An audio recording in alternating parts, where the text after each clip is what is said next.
and welcome to the Autism Success channel. My name is Tristan, and I'm on a mission to help you learn how to help the autistic person in your life achieve their goals and dreams. So if that sounds like something that you'd be interested in, I'd really appreciate it if you would like and comment and subscribe to the channel. That would certainly help me to get this message out to more of the people that need to hear it, and I'd really appreciate it. Before I get into what I'd like to talk about today, I just want to issue a disclaimer and let everybody out there know that I am not a mental health professional. I am just a guy on the autism spectrum who's been in therapy for many years. And so I've seen a lot of what works and what doesn't. And so with that out of the way, let's get into it. There are three things that I think are really important to consider when looking for a good therapist for your autistic child. And the first is that a good therapist isn't afraid to challenge you when you're doing something wrong. A therapist that isn't afraid to tell you when you're doing something wrong with your autistic child is a therapist that you can trust. But sometimes some therapists are a little bit too prone to validation and affirmation when perhaps they shouldn't be. For example, when you're not doing something that you should be doing with your autistic child, or when you're doing something that you shouldn't be doing, or maybe you should be doing differently. For example, in how you might be reacting to your child's meltdowns or your child's social awkwardness. And when this happens, it may be happening for one of two reasons, I think. The first is that they may legitimately believe that you're doing right by your autistic child, but the belief may be rooted in a theory such as applied behavioral analysis that's flawed at best. The second reason, and I think the most likely reason that they may be affirming your actions toward your autistic child all the time, is quite simply that they don't want to lose you as a client because they don't want to lose the paycheck. And so it's very important for that reason, I think, to let them know from the beginning that you're open to their constructive criticism, to let them know that telling you the truth is not going to cost them a paycheck.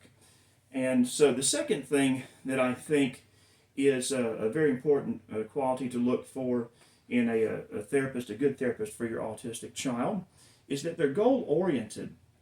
A good therapist, I think, will get into agreement with you and your autistic child about what their goals and dreams are, and will work with both of you to create a plan to achieve the smaller goals necessary in order for your autistic child to achieve their goals and dreams. I think a good therapist will also help you and your child to write out a mission statement and a plan for what you and your child are going to do to achieve their goals and dreams, and a deadline by which each step in the plan will be achieved. I think a good therapist will also willingly serve as the accountability partner to you and your child and motivate them to reach their full potential. So we've covered the first two things that I think are important to look for in a good therapist. So now let's cover the last thing, which is that a good therapist will utilize one-on-one therapy sessions with your child as part of a broader, more comprehensive strategy which includes family therapy. Autism, in my observation, usually exists as a comorbidity with other conditions such as depression, anxiety, or OCD. OCD especially within the family dynamic. If you think of somebody who you know is autistic, who comes from a family that you know really well, you can probably at least see the characteristics of autism going back in their family line at least one or two generations. Elon Musk, for example, had a father who was a brilliant engineer, but who was a terrible father. Excuse me.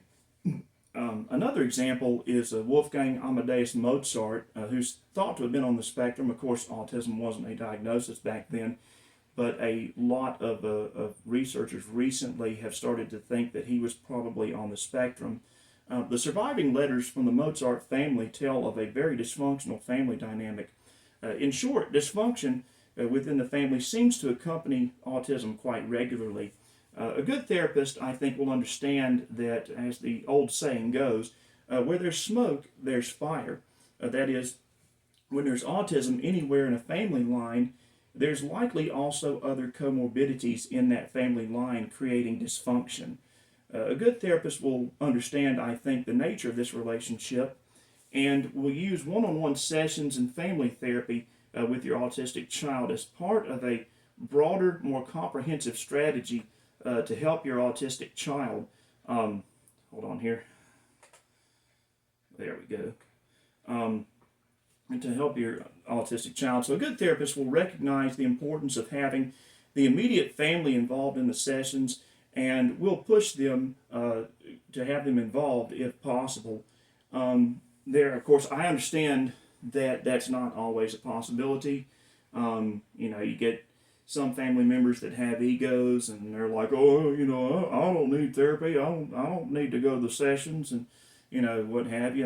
And, some of them will make up whatever excuse they can to not be a part of it. But there are several benefits to having the immediate family involved in the sessions. First, it can help your autistic child to learn how to communicate better with the family. And second, it can help the immediate family to learn how to better communicate with and better accommodate your autistic child. And third, any family-related issues that may be exacerbating your child's autism characteristics can be addressed in a healthy way, in a safe environment. And fourth, and perhaps most importantly, it sends the message to your autistic child that you and the whole family have their back, that you're not trying to punish them or fix them for being different by making them more like you, that you're not holding them to a hypocritical standard by trying to fix them, that you don't think they're broken just because they're different. It sends the message that you realize that everyone is flawed, that everybody needs help, not just certain people. And ultimately, it just sends the message to them that they are loved by you. Anyway, those are just my thoughts on what you may want to look for in a good therapist for your autistic child. Those are not absolute requirements by any means. As I said before, I am just a guy on the autism spectrum who's been to therapy for many years, and so those are just my thoughts on what you may want to look for in a good therapist for your autistic child. If you like what you heard, then please be sure to once again like and comment and subscribe to the channel. And thank you very much. And I hope you got some value out of it. And I'll see you on the next one.